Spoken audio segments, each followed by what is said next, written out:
Good morning, students. Students, we have started the chapter Changes Around Us, in which we discussed about different type of changes around us, then their classification, and then we discussed about slow and fast changes.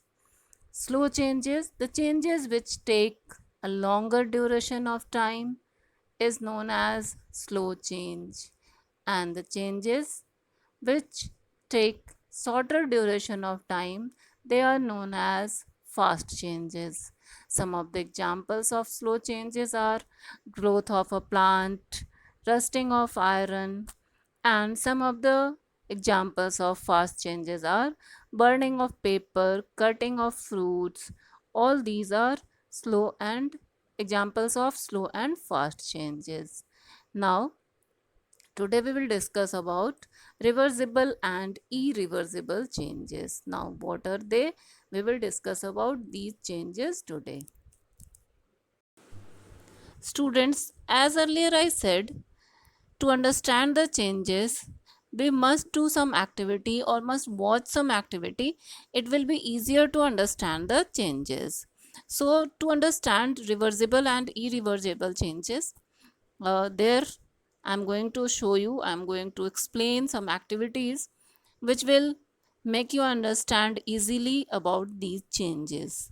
So, the first one is we have to take out an ice tray from the freezer of a refrigerator, and when we will keep it outside at room temperature, we will observe that the ice will slowly melt and change into water.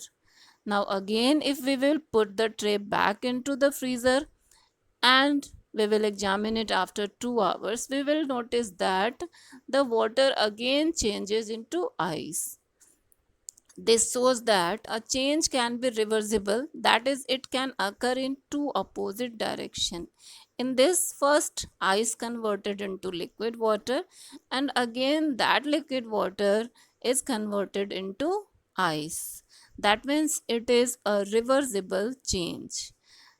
That means if we want to get the original thing, then we can get it again.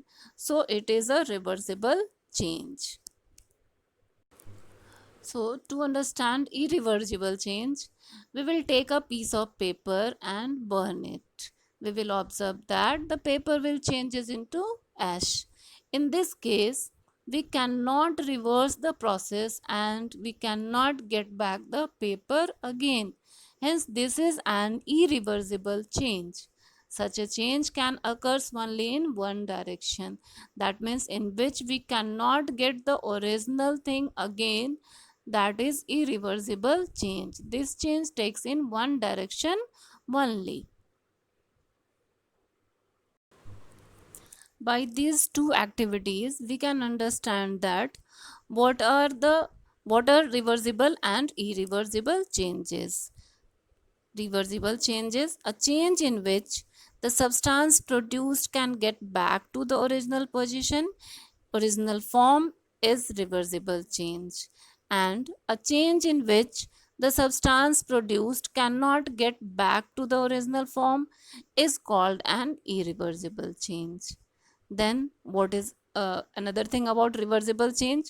These are temporary changes which can be reversed when the cause of the change is removed. Once again, reversible changes are temporary changes which can be reversed when when the cause of the change is removed. And for irreversible changes, these are the permanent changes which cannot be reversed even if the cause of the change is removed. Now, some of the example of reversible changes: freezing of water, then evaporation, stretching of rubber string, switching on or off of a light bulb. All these are the examples of reversible change. And some of the example of irreversible changes: changing of dough into chapatis. We can't get back the dough from chapatis. So changing of dough into chapatis is an example of irreversible change. Making a dress from a single piece of cloth, getting older, making curd from milk.